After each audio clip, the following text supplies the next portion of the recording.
बात है कि हस्ती मिटती नहीं हमारी, सदियों रहा है दुश्मन दौरे जहां हमारा। जय हिंद, नमस्कार। मैं चंदन अखिलेश पांडे आपके अपने YouTube चैनल 5 जन्य फॉर ऑल पर आप सभी का स्वागत करता हूं, वंदन करता हूं और साथ ही साथ अभिनंदन करता हूं। और आज 23 जुलाई जैसा कि आप सभी जानते हैं और मैं आप सभी से जुड़ रहा हूं, जयंती विशेष का कार्यक्रम है। माँ भारती के दो सच्चे सपूत लोकमान्य बाल गंगाधर तिलक और पंडित चंद्रशेखर आज़ाद, ये दो महान आत्माओं की आज जयंती है। और आज इसी जन्म तिथि विशेष पर यह वीडियो आप सभी के समक्ष प्रसारित कर रहा हूं। सबसे पहले हम बात करेंगे लोकमान्य बाल गंगाधर तिलक की, जिनका जन्म आज ही के दिन यानी 23 जुलाई 1856 को महाराष्ट्र के रत्नागिरी जिले में हुआ था। बाल गंगाधर तिलक, जैसा कि आप जानते हैं कि जब 1907 में कांग्रेस का विभाजन हुआ, कांग्रेस के लोग जब दो विचारधाराओं में विभक्त हो गए तो उसमें से दो विचारधाराएं निकली थी, एक गरम दल और एक नरम दल, यानी एक मॉडरेट्स कहे गए और दूसरे एक्सट्रीमिस्ट कहे गए। इस एक्सट्रीमिस्ट आइडियोलॉजी को यानी इस गरम दल की विचारधारा के जनक 3 लोग थे, जिनको हम लाल, बाल और पाल के नाम से जानते हैं। बाल गंगाधर तिलक, लाला लाजपत राय और बिपिन चंद्र पाल। साथ ही साथ अरविंद घोष भी इस सूची में थे, लेकिन 1910 के बाद जब सक्रिय राजनीति से अरविंद घोष दूर हो गए तो इन 3 लोगों ने ही गरम दल की विचारधारा को समूचे देश में प्रसारित करने की जिम्मेवारी ली। बाल गंगाधर तिलक, जिन्होंने गणेश उत्सव और शिवाजी उत्सव जैसे महोत्सव महाराष्ट्र में मनाने का निर्णय लिया, जो कि सप्ताह भर चले।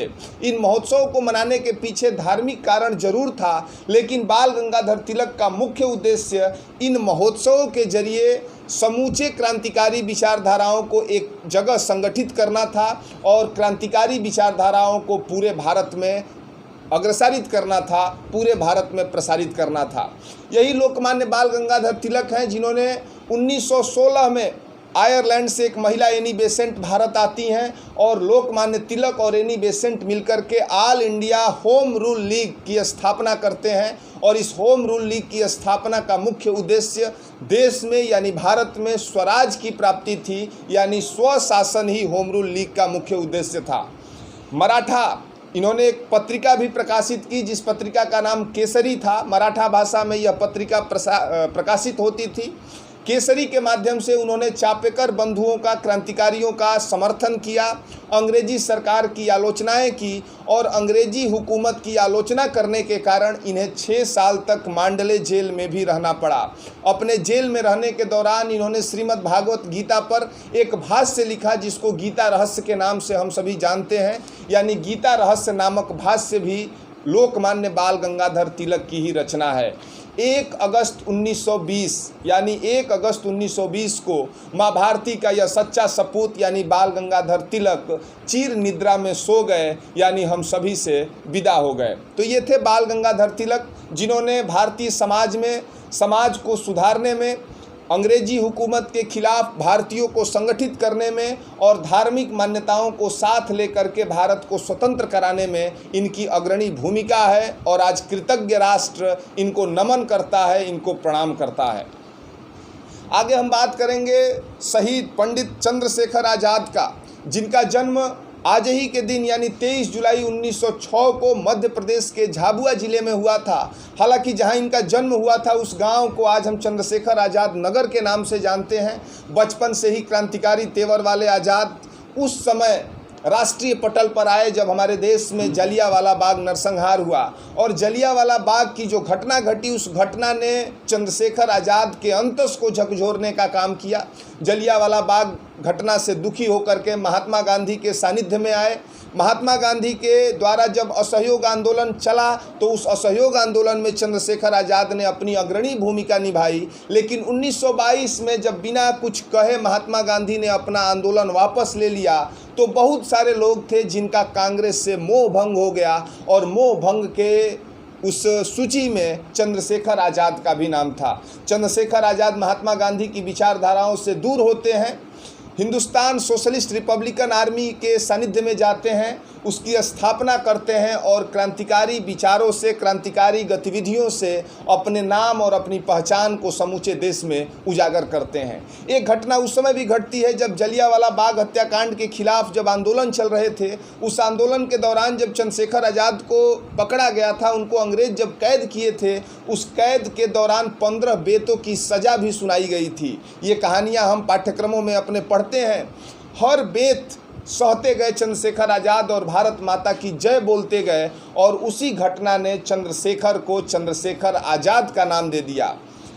दुश्मन की गोलियों का सामना हम करेंगे, आज़ाद थे, आज़ाद हैं, आज़ाद ही रहेंगे। ऐसी विचारधाराओं को जीने वाले चंद्रशेखर आज़ाद जब तमाम प्रकार की क्रांतिकारी गतिविधियों को अंजाम देते हुए, जिसमें काकोरी षड्यंत्र भी शामिल है, हालांकि काकोरी षड्यंत्र में इनके साथियों को पकड़ लिया गया, उनको फांसी की सज़ा हुई, लेकिन चंद्रशेखर आज़ाद गुप्त तरीके से अपना वेश बदल करके अलग अलग जगहों पर क्रांतिकारी संगठन को मजबूत करते गए। लेकिन एक ऐसा भी दिन आया जिस मनहूस दिन को चंद्रशेखर आज़ाद, यानी 28 फरवरी 1931 की वो घटना, जब चंद्रशेखर आज़ाद एल्फ्रेड पार्क में अपनी योजना बना रहे थे, उसी समय नेतराम, जो कि इनका ही एक साथी था, इस नेतराम के द्वारा मुखबिरी की गई और उस मुखबिरी के शिकार चंद्रशेखर आज़ाद हो गए।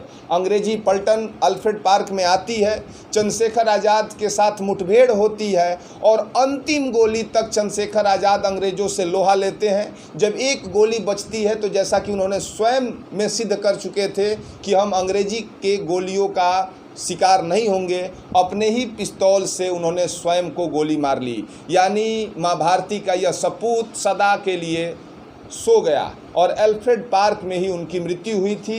एल्फ्रेड पार्क, जिस वृक्ष के नीचे चंद्रशेखर आज़ाद की मृत्यु हुई थी, जहां शहीद हुए थे, उस जगह को, उस वृक्ष को हम मान्यता के साथ उसको पूजते हैं, उसको मानते हैं। तो ये चंद्रशेखर आज़ाद थे जिनका जन्म क्रांतिकारी गतिविधियों के साथ शुरू हुआ और क्रांतिकारी गतिविधियों के साथ समाप्त हो गया। ये बाल गंगाधर तिलक थे जिन्होंने भारतीय समाज को एक नई दिशा और दशा देने का काम किया, एक महान समाज सुधारक के रूप में काम किए, एक महान क्रांतिकारी के रूप में काम किए और साथ ही साथ देश को स्वतंत्र कराने के लिए उन्होंने अंतिम सांस तक अंग्रेजी हुकूमत का विरोध किया। तो ये दो महान विभूतियाँ थीं जिनका आज समूचा राष्ट्र इनके प्रति कृतज्ञ है, और मैं आज इस चैनल के माध्यम से इन दो विभूतियों को नमन करता हूं, इनको प्रणाम निवेदित करता हूं, इनको श्रद्धांजलि देता हूं। और साथ ही साथ आज आपके इस चैनल के जिनके माध्यम से भूगोल की कक्षाएं नियमित रूप से चल रही हैं, मेरे परम मित्र अभिषेक सिंह जी, जो कि लॉकडाउन में अभी आए हुए हैं, लखनऊ में लखनऊ में रहते हैं, लखनऊ में श्रम करते हैं, लखनऊ में अपने अध्ययन और अध्यापन का कार्य करते हैं। मेरे निवेदन पे ये हमारे चैनल पे आए और भूगोल की नियमित कक्षाएं इनके माध्यम से आप सभी तक पहुंच रही है। आज इनका भी जन्मदिन है, तो इस चैनल के माध्यम से, इस वीडियो के माध्यम से परम मित्र अभिषेक सिंह जी को भी मैं बधाई देता हूं, इनको भी शुभकामना देता हूं। और साथ ही साथ एक बार पुनः मैं 5 जन्य फॉर ऑल यानी आपके अपने यूट्यूब चैनल के माध्यम से इन दो विभूतियों के प्रति बारंबार प्रणाम निवेदित करता हूं। जय हिंद, जय भारत।